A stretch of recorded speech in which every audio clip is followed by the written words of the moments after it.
एक सवाल है जो शायद हम सब ने कभी ना कभी खुद से जरूर पूछा होगा।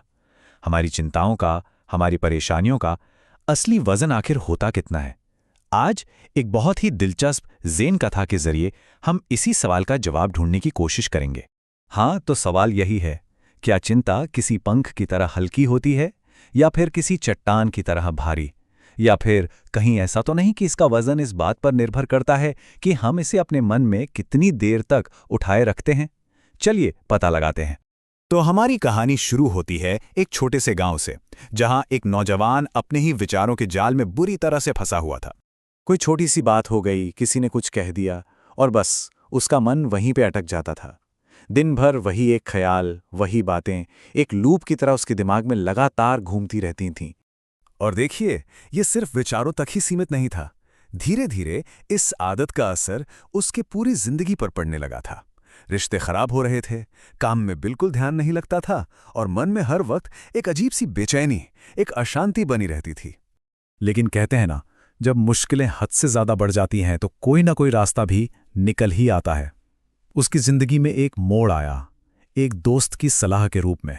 दोस्त की ये सलाह उस नौजवान के लिए एक उम्मीद की किरण जैसी थी, और बस अपनी परेशानी का हल पाने की एक आखिरी कोशिश के साथ वो पहुंच गया ज़ेन गुरु के आश्रम। लेकिन ज़ेन गुरु का जो तरीका था ना, वो वैसा बिल्कुल नहीं था जैसा उस लड़के ने सोचा था। उनका सिखाने का अंदाज एकदम अलग, और कह सकते हैं कि बिल्कुल अप्रत्याशित था। जरा सोच कर देखिए उस लड़के की हालत। उसने अपनी सबसे बड़ी, सबसे गहरी समस्या गुरु को बताई, और गुरु ने एक शब्द तक नहीं कहा। बस चुपचाप उठे, अंदर गए और हाथ में पानी का एक गिलास लेकर लौट आए। कितनी अजीब शुरुआत थी ये, है ना? और फिर गुरु ने पूछा एक बहुत ही साधारण सा सवाल, लेकिन यही वो सवाल था जिसमें पूरे सबक का राज छिपा हुआ था। और यहीं से गुरु ने सवालों का वो सिलसिला शुरू किया जो चिंता के असली वजन का पर्दाफाश करने वाला था। लड़के का जवाब तो बिल्कुल सीधा साधा था, भाई ग्लास वाकई में हल्का था। लेकिन असली सवाल वजन का था ही नहीं। और अब गुरु ने कहानी में एक नया पहलू जोड़ा, समय का। यहीं से पूरा खेल बदलने वाला था। लड़के का जवाब एकदम लॉजिकल था, जाहिर है हाथ में दर्द तो होगा ही।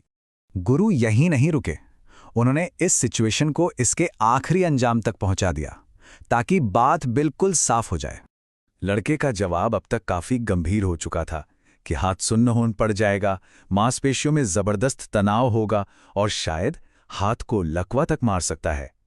मतलब एक ही बोझ को बस थोड़ी देर ज्यादा उठाने का अंजाम कितना भयानक हो सकता है। तो गुरु ने समझाया, देखो, गिलास का वजन तो कभी नहीं बदला, वो तो उतना का उतना ही था। बदला तो सिर्फ उसे पकड़े रहने का समय, और यही सबसे जरूरी बात थी।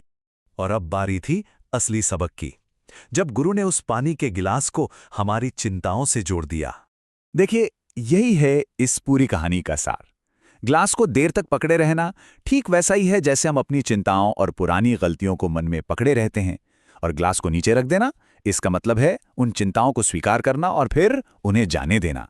जिस तरह ग्लास नीचे रखने से हाथ को आराम मिलता है, ठीक उसी तरह चिंताओं को जाने देने से मन को शांति मिलती है।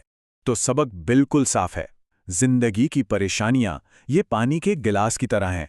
इनका वजन ज्यादा नहीं होता, लेकिन अगर हम इन्हें बहुत देर तक पकड़े रहें तो ये इतनी भारी हो जाती हैं कि हमें लाचार बना देती हैं। कहानी के अंत में ज़ेन गुरु ने उस लड़के को, और एक तरह से हम सभी को, एक बहुत ही काम की सलाह दी। उन्होंने कहा, अपनी पिछली गलतियों के बारे में सोचना जरूरी है, लेकिन उनसे सीखकर आगे बढ़ना उससे भी कई ज्यादा जरूरी है। कितनी गहरी बात है ये। अतीत में झांकना है, लेकिन सिर्फ सीखने के लिए, वहां फंसने के लिए नहीं। असली मकसद तो आगे बढ़ना ही है। इसे ऐसे भी समझ सकते हैं कि अगर हम अपना आज कल की बातों को पकड़े रहने में बिता देंगे तो आज तो हाथ से गया ही, और आने वाले कल के लिए हमारे पास एक और नया पछतावा होगा उठाने के लिए। और अंत में ये सवाल हम सबके लिए है, हमारी जिंदगी में ऐसा कौन सा ग्लास है जिसे आज नीचे रखने का वक्त आ गया है? ऐसी कौन सी चिंता है, कौन सा बोझ है जिसे छोड़कर मन को हल्का किया जा सकता है? इस पर जरूर सोचिएगा।